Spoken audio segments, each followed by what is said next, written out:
semente? Esse aqui nome é em Guarani, Penguepuã. Penguepuã. Para que serve? Esse serve quando você foi na estrada, se cair, se quebrar, se osso assim, aí pega desse aqui, levar na casa mesmo, fazer remédio, aí pega assim, aí põe no pano, aí soca bem, aí mistura com sal, um pouquinho de sal, aí amarra por aqui. Amarra por aqui, sua perna, amarra bem, depois seca, aí pode tirar, aí pode trocar de novo. Isso. Esse é bom para quebrar a sua perna.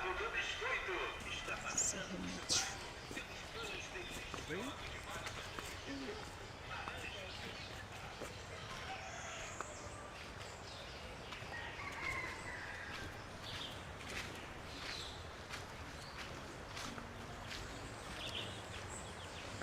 Esse aqui é depois de bebê nascer, né? Aí 6 ou 7 meses tem que dar para ele para não pegar doença forte. Do bebê, é? Bebê. E não vai ter muito aquele negócio que é Cólica. cólica. Esse é cabeludinha, né? Isso, a gente chama guavirami. Vou virar. E a fruta também. A fruta também dá. Tinha agora, né? Tava na época de cabeludinho. É, E esse aqui? essa aqui é a folha remédio do bebê. E a fruta tem que pegar, tem que passar tudo no joelho do bebê e para andar rápido e para forte também, né? Pena que não tem a frutinha. Esse aqui também, para There's beber também. to make tea as well. This here, just the leaves. The leaf, you have to remove the leaves to take Cozinhar e tomar and banho para ficar cook forte também, beber. and drink Depois it. de The cair tea o bico after dele, the aí tem que pegar stem essa aqui. falls off, you have to take this part of the bark here, the underbark. Aí depois Like de this. cair bebê, bico After dele, you, aí coloca essa aqui para the secar rápido. beak falls off of the bark, you take the underbark.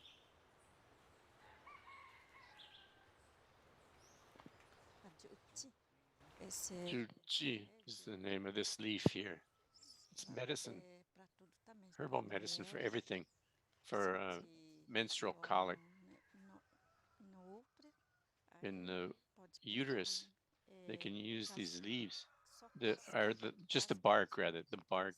You remove the bark assim, a gente leva na and minha to casa make para tea with the fazer bark remédio para tomar também. for colic, menstrual colic, Tem mais alguma planta cramps. medicinal por aqui? Are there any more medicinal plants around you for diabetes as well? Nosso Uh, remédio tem ainda um pouco, né? herbal Hoje em dia também não, medicines porque today there a aren't that branca many. mesmo Because que white remédio people, tinha muito do mato, we e used hoje to em dia também já tem um today pouco, né? Remédio do mato, there aren't that many porque medicines from the branco forest because white tirava people tudo do mato, they cortava, né? cut Cortava down the tudo forest, também cut para everything down, so fazer we aquela lost our herbal remedies from the forest tora para levar para vender também, né? to Para sell it as farmácia well. também, né? Come, Porque the white people remédio come and do take mato the tem. leaves because there's lots Você of vai medicine assim in the do mato forest. e If you look at the tudo forest, tem remédio, né? everything there's medicine all over the place in the forest.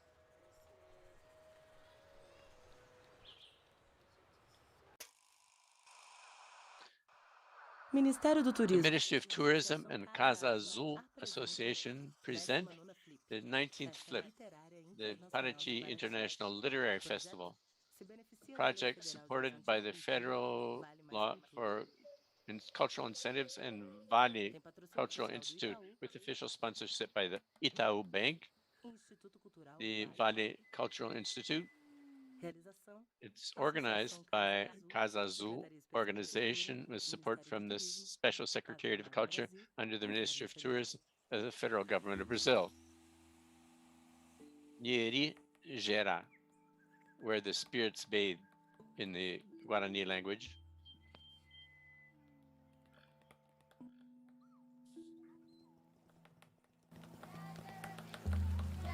Migrant botanies, plant policies, Vegetalize, Transforest Act 1, Listen to the Green, In Search of the Forest, Metamorphoses, Cartographies of the Forest. This roundtable is live, broadcast in 3 channels on internet, the original audio, Portuguese, and English.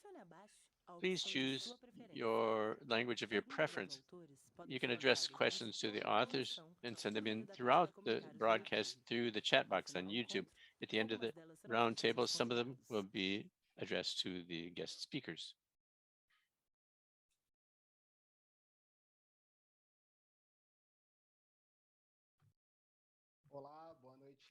Hello, good evening.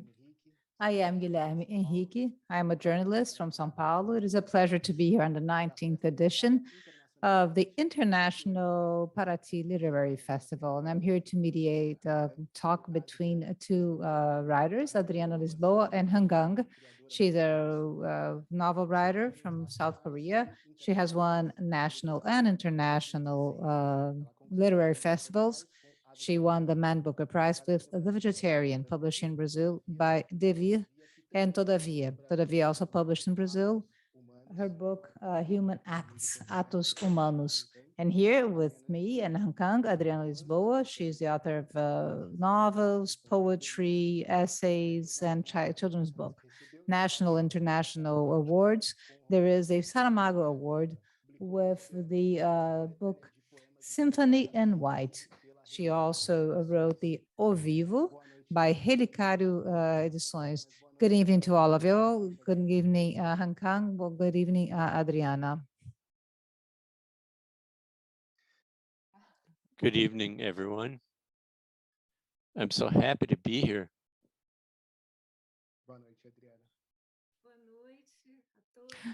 Good evening to all. It is such a pleasure to be here with you on Flip, such a special Flip this is, especially with an author whom I admire immensely. I really admire her work. I read The Vegetarian twice, and it is a multiple pleasure to be here with you, part of this meeting.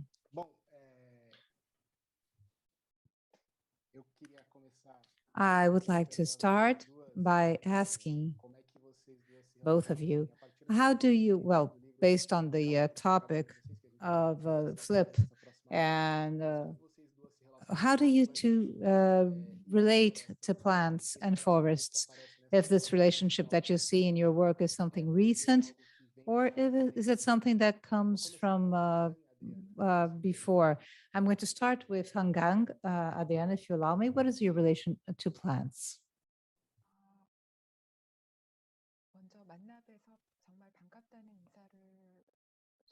First of all, I want to thank you for the invitation to say that I'm so happy to be here. I still don't have access to books translated into Korean by Adriana, but I would love to read her books, and I'm so happy to be participating together with Adriana Lisboa. I believe it is incredible for us to be able to talk from 2 opposite sides of the world, and I'm so happy that this is happening now.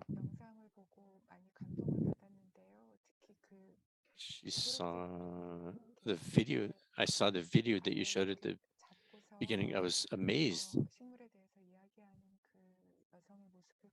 And the woman, I saw the woman holding the leaves, holding it close to her heart. I was moved by that. The plants are always an inspiration for us. They're always an inspiration for us.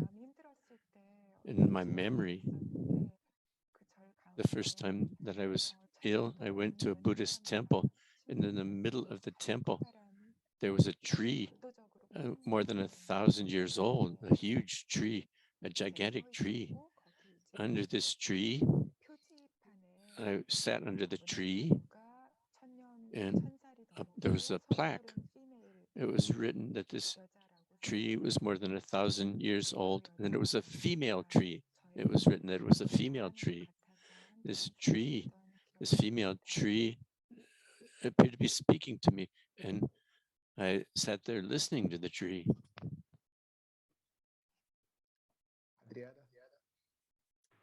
Adriana? Well, you asked us about our relation with nature.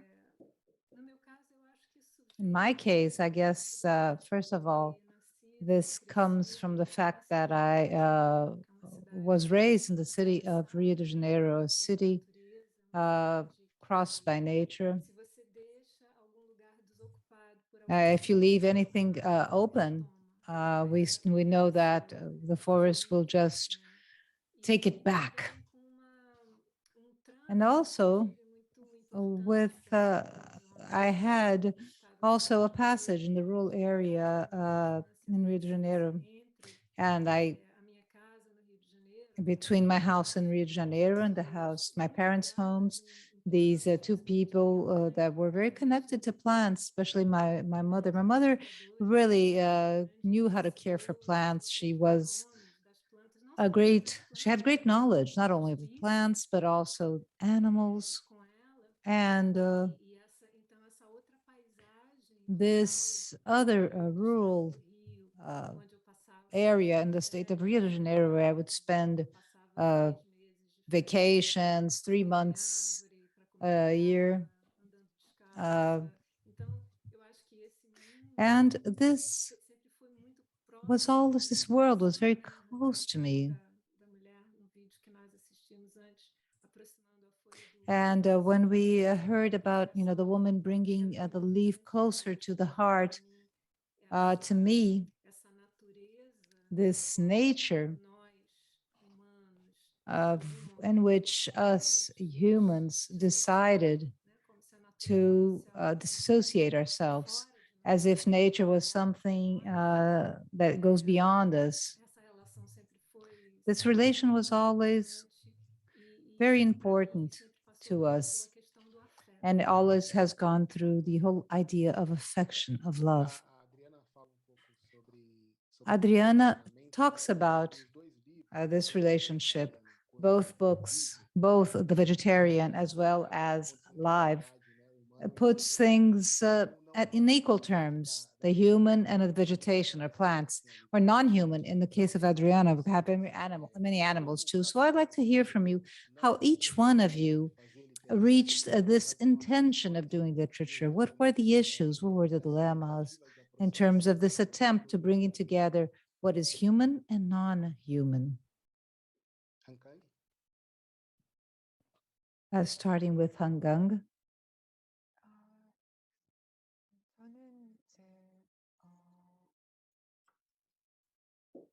저희 집안의 모든 어른들이 이제 불교 신자였고 제가 지금 이제 종교적인 The 사람이 adults in my family were all Buddhists. I'm not a religious person myself, but I feel close to Buddhism, and I visited a lot of temples in the world of Buddhism. In Buddhism, human beings are not above nature, above plants, are not superior to them. And the vegetarian, the lead character in the novel, thinks of plants as something as more ethical than humans. And the plants also have this link in the conquering the territories, invading each other's territory. But in the main character's world, being alive now can be bad. You have to eat, at least in the plant, you have to take life from something else in order for you to be able to stay alive. We aren't able to eat earth and survive from eating dirt.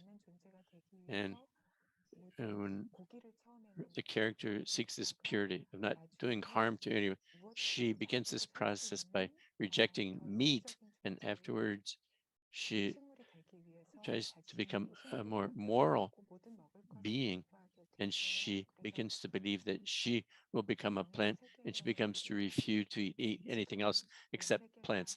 In the character's world, she believes the opposite of what is preached today in the world. So she places plants above human beings in the ethical and moral sense. Adriana, I would like to hear from you a little bit about that, and also about Buddhism.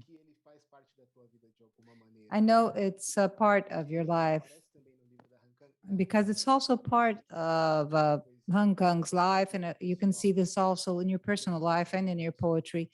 So I would like to hear from you. Yes, certainly. It is such a pleasure. This is another beautiful coincidence that Han Kang is saying that she comes from a family, a Buddhist family, but she does not have any kind of spiritual, specific religious practice, even though she was educated in a Buddhist background. I come from a Catholic family, like most Brazilians, but I became a Buddhist about 20 years ago. So I guess the Buddhist way of thinking also will be part of many things that I write about, even though I do not write directly about Buddhism, maybe in poetry a little bit more. But in my fiction books, this topic is not part of my fiction. However, I think that every idea of the Buddhist way of thinking, even in the context of our conversation here today at Flip, this whole idea of interconnections of things and not of a world that is in the hierarchy with one being having more importance or a greater presence or importance than others, but this possibility of having a coexistence, of having a hierarchy without such a branded hierarchy. I guess in my case, it comes from this way of thinking. It comes from the Buddhist philosophy also, among other things. Yes, the introduction video brings, as Han Kang showed us, a lady using herbs at a cure. This is one of the discussions proposed by Flip, a forest as a place of healing. And there's something in your book, Han Kang, both the main character as well as her sister, in moments of greater tension, they hide in the forest. So if you could talk to us a little bit about these aspects, both of the sister as well as the main character, using a forest as a place to hide, as a place of refuge, and moments that are a bit more tense in that in your novel.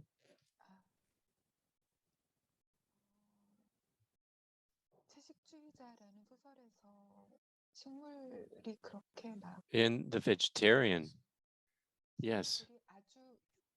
Okay, the vegetarian, the plants are not always at peace. And the inner world of the characters, the plants receive the sisters, but they also push the sisters away, and they appear to be ignored by them, but like they appear to burn, and they are always representing the inner world, emotional, psychological world of the sisters. And at the end of the story, the lead character, the protagonist, young Hye, continues to reject, and Inye is her sister. Inye looks out the window and sees the plants burning. 바라보면서 이제 이 소설이 끝나게 As, 되는데요. as if they were 이 식물들이 어떤 asking 답을 questions, 주지는 and that's how the 않죠. book ends. 엄청난 고통 속에 And 있지 the plants 않을까. don't 이 answer any 말씀들이 questions. 끝나게 됩니다. 그래서 These 이 sisters 소설 속에서 are suffering, and the story 그렇게 ends 평화롭게 with the 지내지 sisters 않을까. suffering. And these plants, so the plants in the plot are not always at peace and healing.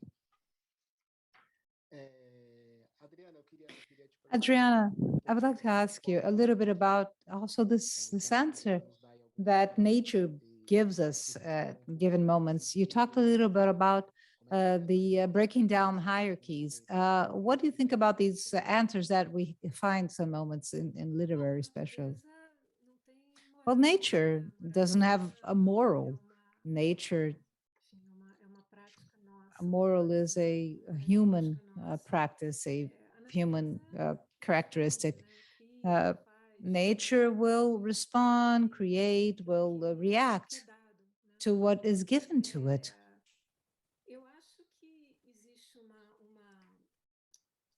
I believe there is a division of roles, maybe, that is questionable. And maybe this flip is organized around this, which is of a human thought, which always presented itself as the core, the center of the world, the center of the universe, and all the rest, all the life, but not just life, because we're talking about plants and animals.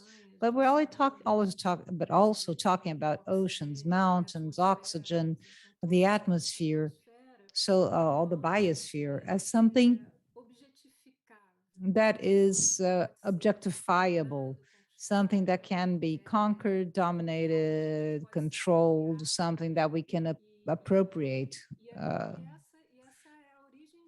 And this is the origin of a thought, a very oppressive thought. And it is absolutely anthropocentric. So there is a tendency of believing that in a certain way, nature is responding to us. We say nature is responding to us as if there was this established dialogue, but actually nature is being nature. And I found very interesting what Han Kang said about the end of her, the vegetarian, because plants do not answer. Plants are plants. And I guess it was something I tried to do in this poetry book we're presenting here today, Vivo. It is to try to shed a light on the non-human aspects.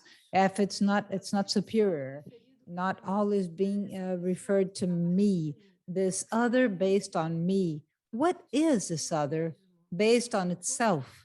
All these non-answers, as Han Kang's trees that do not answer, do not offer an answer.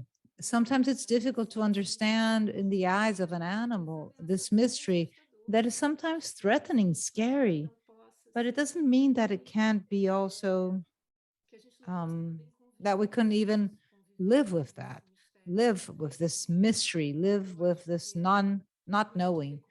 And this is how we are able to recover much of the knowledge of native peoples, originary peoples, and they also knew how to respect mysteries and what is communicable between what is human and non-human. Regarding this new type of existence that you are proposing, Adriana, I would like to call a video from one of your poems. It's called Haptes. And then I will go back to a question that has to do with that. So let's see the video, please.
In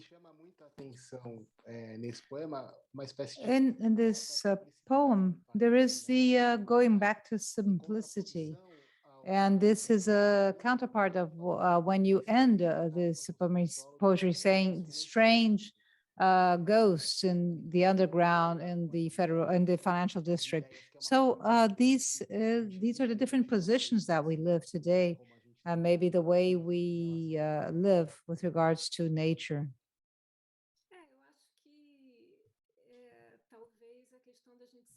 Maybe the whole idea of asking ourselves, what is life? What we call life, what we call joy. I guess an important part of the crisis we are living has to do with this misunderstanding of what is joy, what is happiness.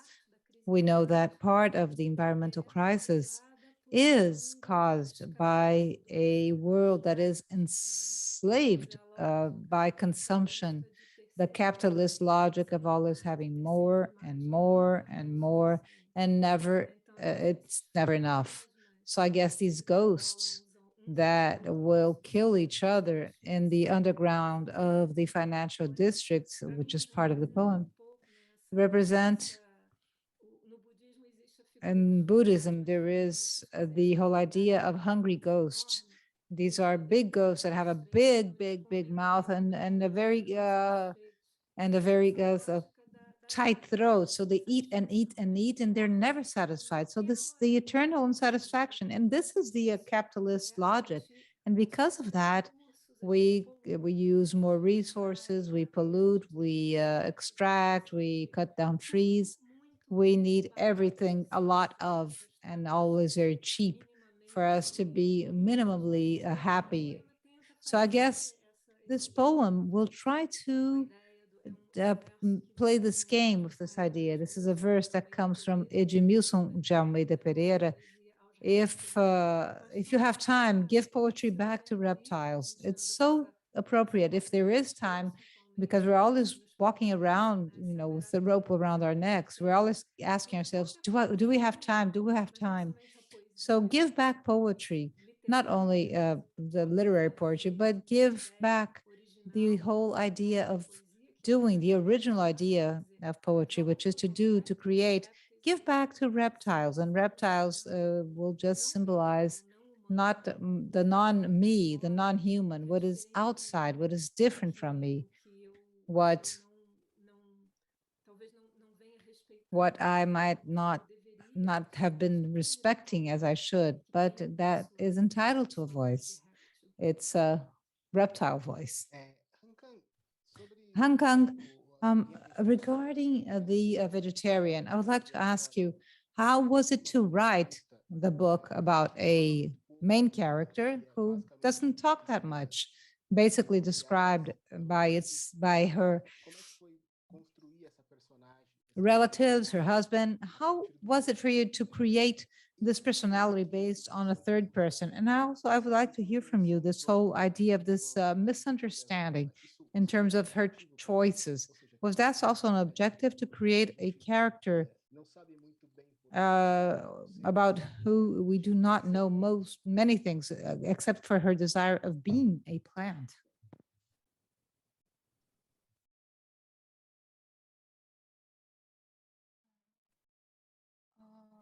일부러 이 소설에서 이 주인공이 직접 말하는 장을 넣지 않았어요. book, 이 소설이 세 개 intentionally, I didn't have any lines for the protagonist. I divided it into 3 acts.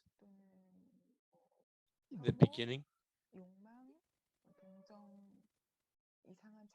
and the lesson, and it only exists through these things, through another person's desire or hate.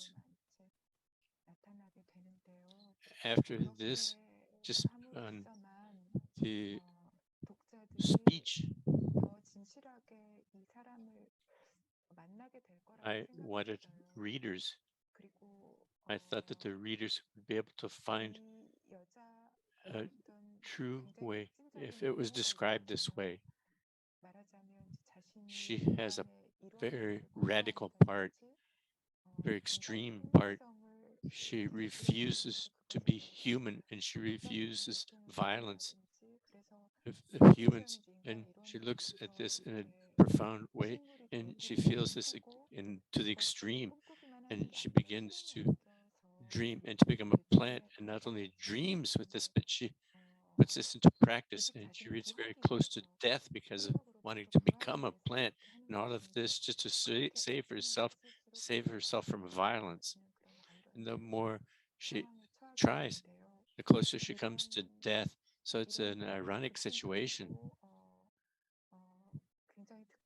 This thing, extreme thing, and and strong in this woman, young Kiai, her actions, her decisions, her the truths of all this, if all of this were exposed in her speech, I felt that this could weaken the power of the book. So I preferred to leave her without speech and lines. I wanted her always to be the object of speech rather than the subject of speech. So I thought that this would make the reader find Yongkie directly. And at the end, at any rate, we cannot become plants. In the last scene,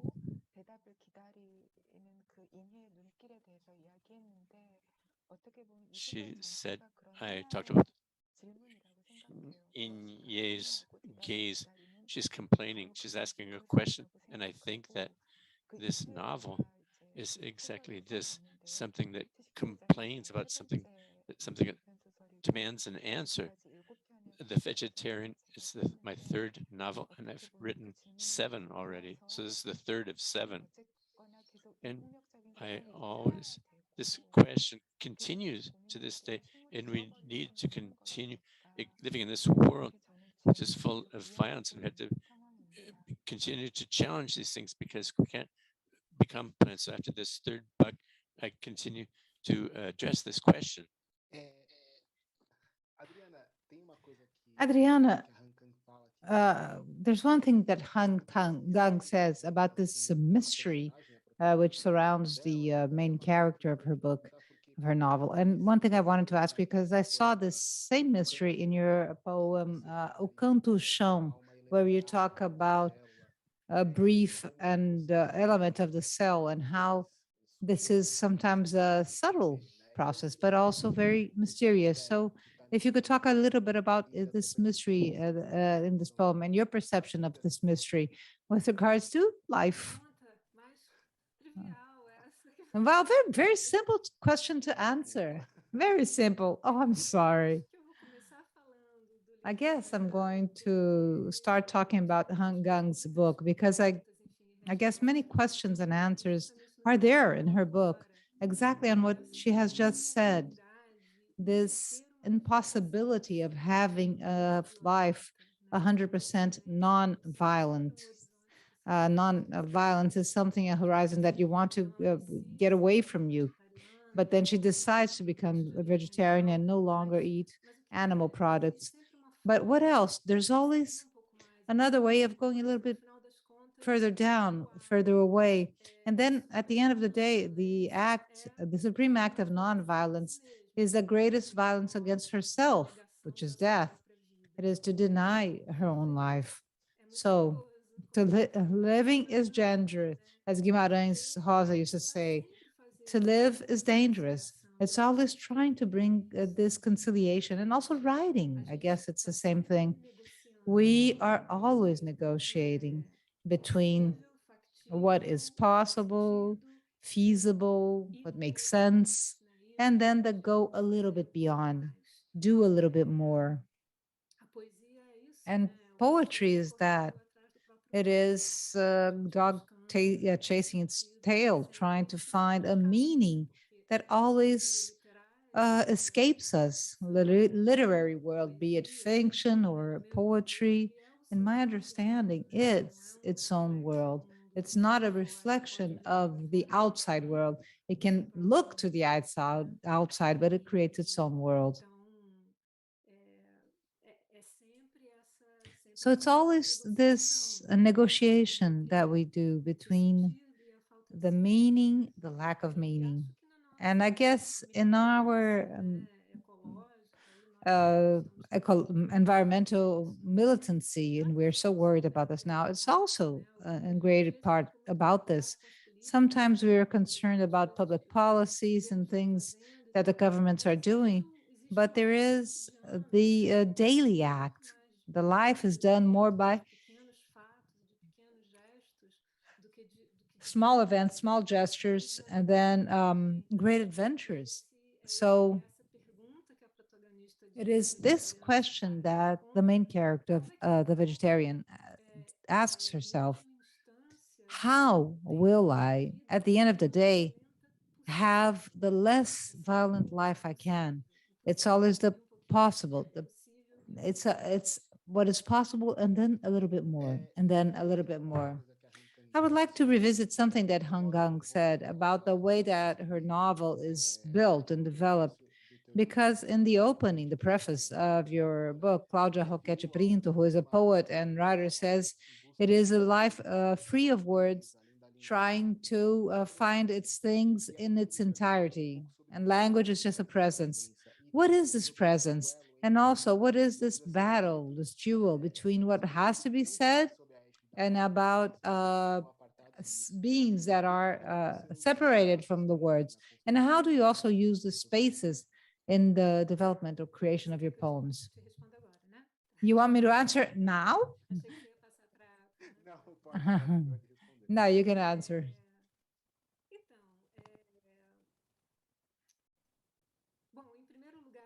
Well, first, the silence, the spaces, the white spaces inside the poem, they work a little bit like a punctuation. I stopped using for some time in my poetry any kind of punctuation. And to me, these spaces, these white spaces, they mean these pauses. They are used to indicate a pause. And literature, well, it's always seeking the impossible. Otávio Paz said that poem is not a thing. The poem is another thing that will exchange signs of intelligence or signals of intelligence with the thing itself. You create something that you see, but it's not what you see, but there is this dialogue. So, for instance, in the case of the O Vivo, from just to give an example, how to write a poem, that's something the book does, based on the standpoint of a cricket. But I didn't want it to be me, my voice, but maybe a question. Not to make fun, something of what the firefly, if what the firefly would say if they could speak. All these things added. My voice, which is of course presence because it has to be present. My vision of the other, and within this vision of the other, what is the level of freedom I am allowed to have? What type of mystery am I able to preserve? Again, Han Kang's plants that do not answer. How how much non-response may I allow things to have? Han Kang, there is a question a bit about this and also about the book, The Vegetarian. When the main character, her story is narrated, you use colors, formats, and textures by the flowers to describe sex and eroticism. So, what is the meaning of this choice for the narrative of the story? Why using those specific colors and flowers to create that scenario surrounding the body of Han Kang or her sexual act?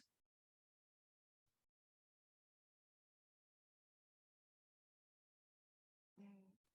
어 그 질문에 답하기 전에 먼저 아드리아나 리스보아 작가님의 시집을 Before I answer this question, I would like to be able to read her book of poetry by Adriana Lisboa, and I'm certain that it would be one of the books that I would love just to hear her speak. I'm moved. I'm also interested in words and these voids. I began to write with poetry, and I continue poetry, writing poetry, and I don't spend as much time as I spend writing novels, but I write 2 or 3 or even 10 poems, depending on how much time I have. But poetry is about words and silences, not just words, silences too. And at this moment, when I'm writing poetry, I feel that I'm saved. And I love this feeling of being saved. And that's why I write. And I've already written a novel about a poet, but in Brazil, it hasn't been published yet, this novel. And they talk about silence, the words, and affect, and about love. It's something very close to love. I have a book about that. And I, listening to Adriana speak about her book of poetry, I remembered this book that I wrote, a novel about a poet. It's a book that I felt very happy and complete and fulfilled when I was writing. And I felt the desire to be able to read the Adriana's book of poetry. Now, about the question that you asked, this book, The Vegetarian, talks about a woman who has the thought of wanting to become a plant.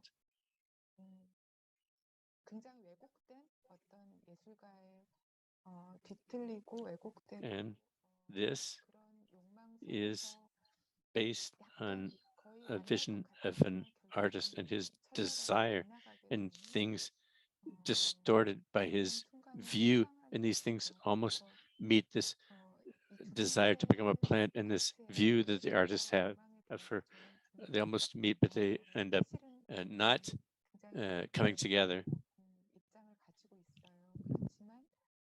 I have a view which is quite cold. I take a cold view of this kind of artist, and this artist ends up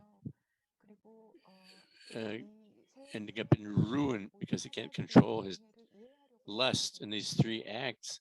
All of the narrators try to understand Yan Hye, the protagonist, at the beginning.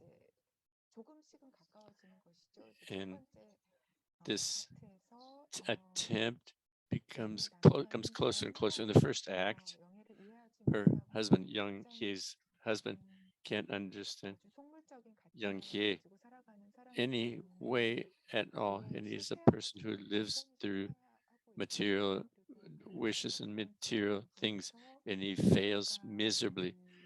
And there's an artist who is the brother-in-law of Young Hye. He understands very little bit about when he come close to seeing something, but he ends up failing. And in the third act, Yin Hye, which is the sister of Young Hye, she's the one that comes closest to Young Hye and suffers with her sister's suffering. And she undergoes an strange moment in her identity. But even so, she also fails, and as she comes closer and closer.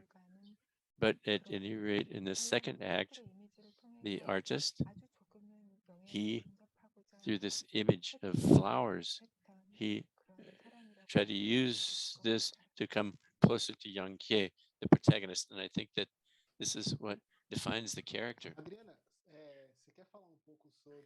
Adriana, would you like to talk a little bit about this exchange between prose and poetry? You have a greater production in prose, but correct me if I'm wrong, you started in poetry way back then when you were still in your teenagers. And how do you have this conversation between two things? Yeah, I started publishing fiction prose. My first books were novels and essays. But what I started writing in my life was poetry, you're right. And poetry always followed me. Even though I only started publishing poetry in 2014. And that's when my first poetry book was launched. I had a great difficulty of assessing my own work as a poet.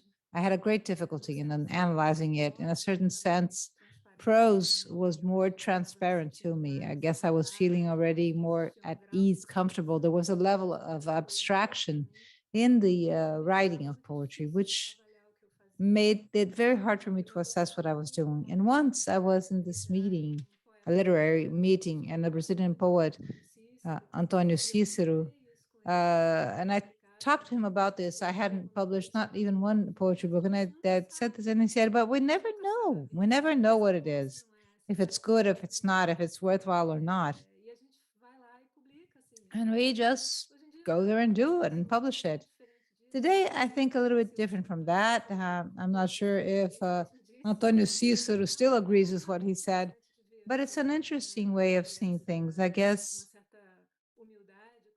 you have to be humble in terms of your work, and you have to know that it will always be very imperfect. I'm thinking about a poetry book by Saramago. Not many people know Saramago as a poet. He talks about, there's a book called Poemas Possíveis, Possible Poems.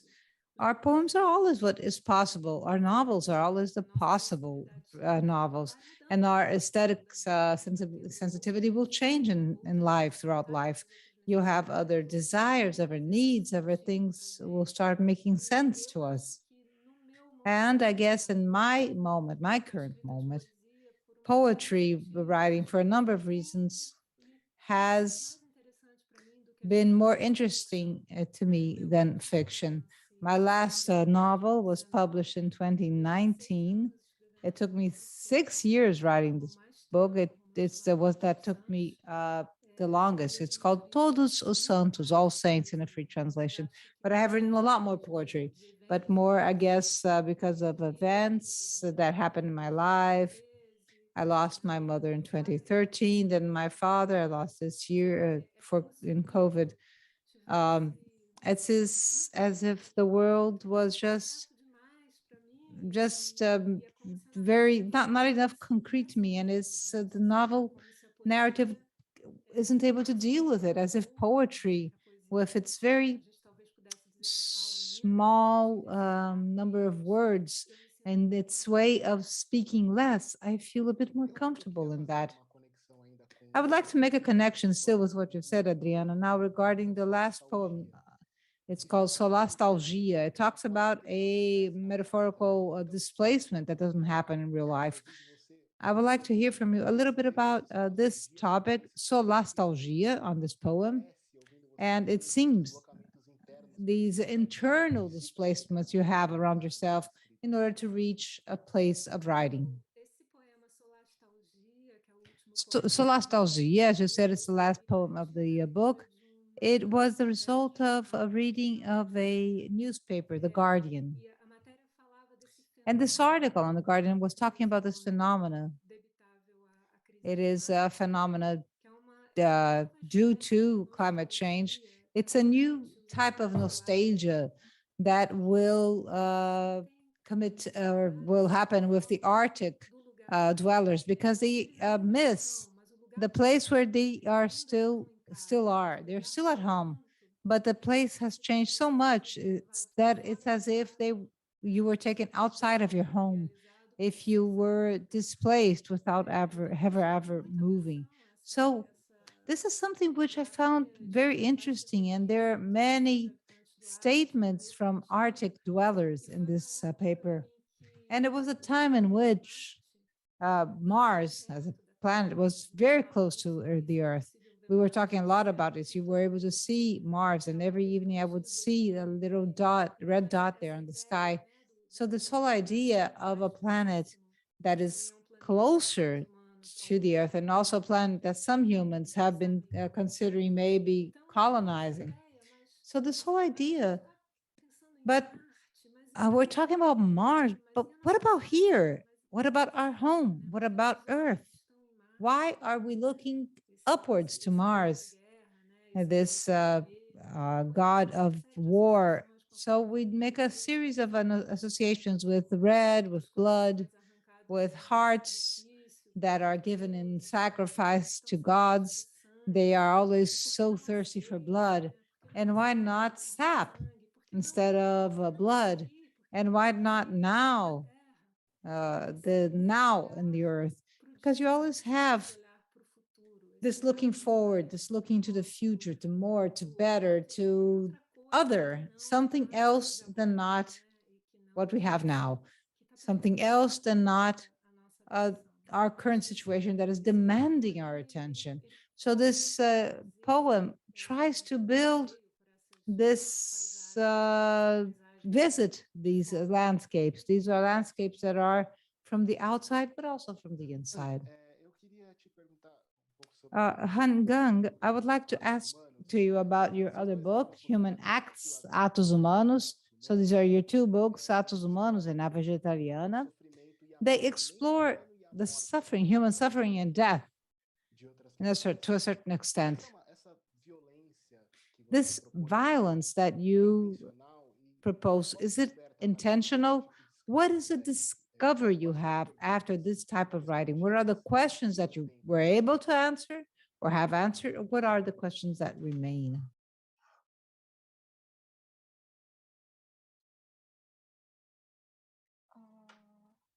소년이 온다는 The book Human Acts. Human Acts. Yes, Human Acts and the Vegetarian, especially Human Acts. 소년이 온다를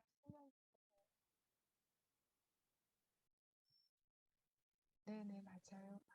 소년이 온다를 쓸때 아주 어린 When I 소년 wrote Human Acts, 만 15살을 I thought 소년을 생각했고 I was 그 still 소년이 young. I was 나오는 15 모습이 years old. 있잖아요. It was about a 그리고 15-year-old girl. 그 소년이 이제 And 그 it was a moment in the mind and the heart of 경험하면서 그 this 많은 15-year-old girl 시신들에게 하얀 천을 덮어주고 undergo experience a genocide, sees 시설을 생각했고 the bodies and sees the people. And I imagined a story that began that way. And I thought that I would like to light a candle at the beginning and then light a candle at the end of this book. So when I light a candle, this soul comes to meet me. 그래서 이제 그 소년을 우리 앞에 이렇게 불러오는 그런 소설을 And 상상했는데요. so I wanted to place a candle at the beginning and the end. I wanted this boy's soul to meet me at the beginning and at the end. 읽을 수밖에 없었고 When I was writing this book, I had had no other alternative except to read articles and material about very violent events in the history of humankind. And all of this touched me and moved me, but I had to do this research, write the book, and they're not stories that happen only in South Korea, but all over the world throughout the history of humankind. We undergo these moments of extreme violence, and I began to try to discover and research these events. And the more I heard and read the material, the more I felt touched and shaken, and I lost my confidence to be able to finish this book. And that was when I thought to myself, I began at the worst part in human misery, but writing and continuing this book, I began to think that I would have to move to a more lighter, illuminated or lighter side. So this talks about an internal struggle of my own, this book, and I was shaken looking at the story of humankind, thinking about how human beings are so violent, they're so aggressive, but at the same time, I try to confront this thinking and deal with it. And I was frightened sometimes, and looking at that, these two beings, the one that produces violence and the one is frightened by humans, they're both humans. The one that produces violence and the one that suffers violence. And I wanted to take this journey of extreme human violence crawling towards human dignity. So I made a huge effort to make this path, this journey in this writing process. I felt that I myself left a dark place towards light. And recently was writing another book, and the narrator is an author who suffers because they have written this book, Human Acts. So this book is going to be launched this year, and it shows this journey of human beings of leaving total darkness towards light and not succumbing to all this violence and not feel hurt towards art, and how we can coexist with this suffering. This suffering is always there, and these are issues that are always present for me. They're not questions that are easy to answer, and that's why we undergo suffering, but we embrace this suffering. Then we continue asking questions. We never say goodbye to these questions. And I think that we have to continue in this space without saying goodbye to these suffering. These questions continue in this place and embrace this suffering and these questions. Adriana, could you talk to us a little bit about this political aspect that you have in Human Acts, Atos Humanos, and a little bit of the violence? In some of your poetry, there's also in Outro Vivo, when you talk about scientific treatment or testing it with animals. What is your search of this critical point of view, using a delicacy of poetry to criticize things?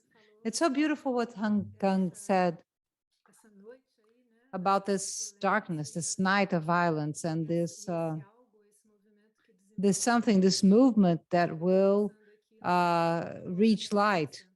I'm thinking about a Persian poet, Homi, who talked about the scars as a point through which light comes in. So through this experience of suffering, light would be able to penetrate, and some awareness could result from that. I believe that joy is a revolutionary act, and joy, happiness, not happiness, but joy is an important guide for me, for my work. And much of this poetry book was built having this in mind, regardless of the fact, or together with the fact, that you have this deep understanding and knowledge of suffering. The poem to which you were referring, or other poems that have to do with an absolutely catastrophic political situation you're living in Brazil and also in the United States where I live, also until not so long ago. But how we are able to find in the midst of all this, regardless of all this and with all this joy, which is the revolutionary joy, the joy of the possibility of affection, of friendship, of love. And this affection is the living with other. We will go back to our topic, the non-human other, the other humans, all humans, in this so varied and different group. So different we are from one another, but not only among ourselves, but between us and the other, between us and the non-us. So how are we able to find in this relationship spaces this possible joy, this simple daily joy, which I believe is, yes, revolutionary? Because once again, going back to the point we tackled here before, everything that this system, failed system, capitalist system wants from us is that we become unfortunate, unhappy beings, always wanting and wanting and wanting. It's a manipulation a structured manipulation of our desire. Our desire is always ready to go. We are always uneasy. We're always uncomfortable in our own skin. We're always inadequate. We're maybe too young, too fat, too old. We have more, we have less. You need to have something different from what we have. And I guess joy is a type of saying no to these things. For a moment, it's okay. For a moment, even if it's those now, and this time we are living how here at Flip, now everything's okay. Now we might exchange something of affection, of joy, and of being in peace. And the system, if we no longer if we change, if we're no longer beings that is always in wanting, that is always there's always something missing, then the system will be destroyed. If we forget this, it will not survive without our desire and our chronic insatisfaction. So I always think about joy as the great ace, as this great way of resisting. Han Kang, reading many of your interviews and considerations, especially regarding a vegetariana, the vegetarian, I had this question that has to do with culture. In many of your analysis regarding books, I saw that some people would raise the issue of beef, meat, stop eating meat or animal meat, and the violent reaction that resulted at this moment as cultural things in South Korea. So I want to know to which extent this is really a question, a cultural question in South Korea, and to which extent are these topics universal? To talk about these topics is universal.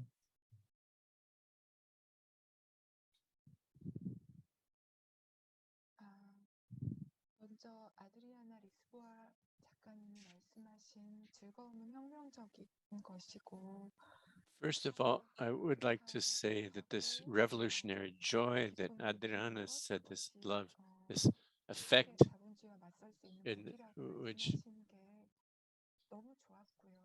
it's our triumph against this system. I thought that was beautiful, what you said, Adriana.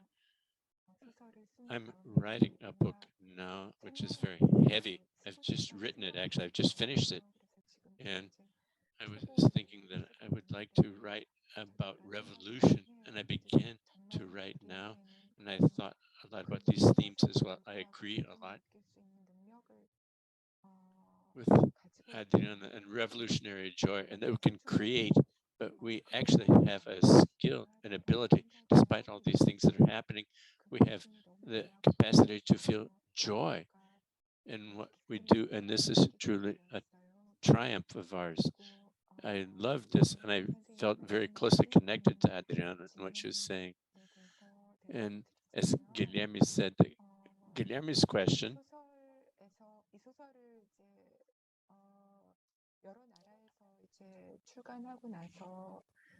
this book was launched in several different countries, and I did a tour to several different countries once they invited me to Brazil, but I was very occupied, and I apologize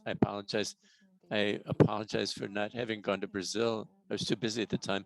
Sometimes it's a question which people ask if this book is a portrait of Korean brutality, if parents are so scary if they beat their children and stuff like that. It was not an attempt to portray Korean society at all. I wanted to talk about this issue, this basic issue of violence in human beings and how we can escape it. And I would also like to talk about this voice, this low cry and shout of women, but I think that this is something universal. the soft voice. And in this book, the father, he was a soldier in the Vietnam War, and he is a special character, very symbolic. And he has characteristics that are very specific characteristics.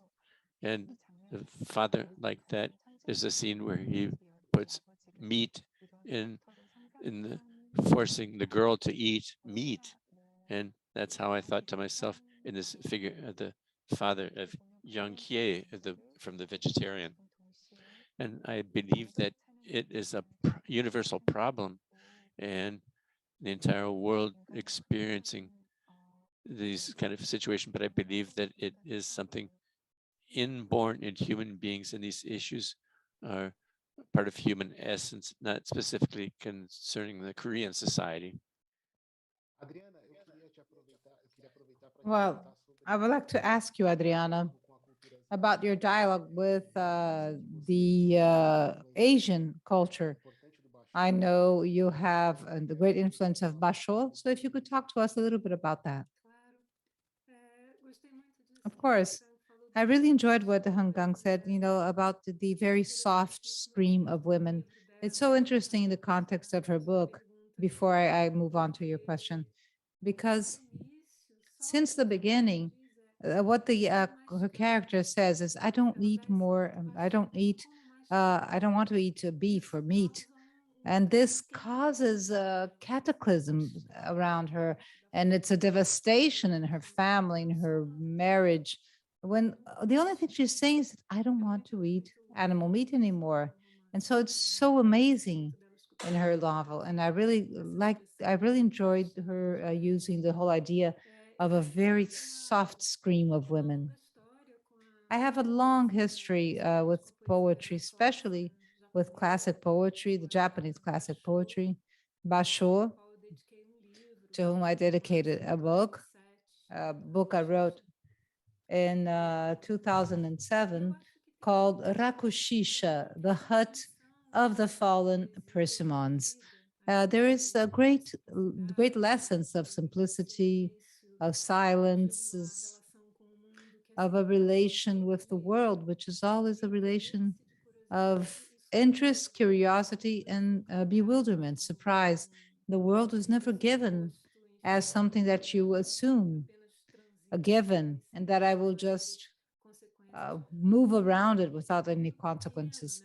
The world, and a small world, like the world of an insect, of a plant, of a bird, of a mountain, not a small in the sense of size, but of what many times is not perceived by those who pass from in front of it.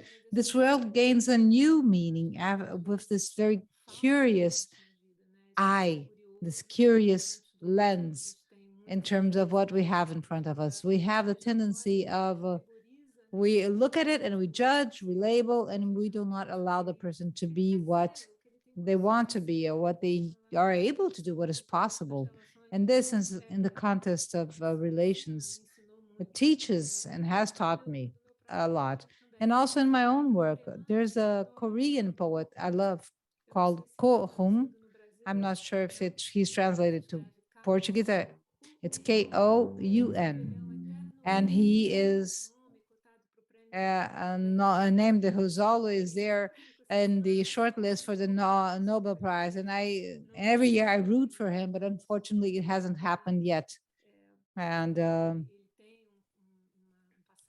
he has a Zen Buddhist past. So there's this whole vision of the world that I'm very interested in. Well, we are in the limit of the limit of the limit.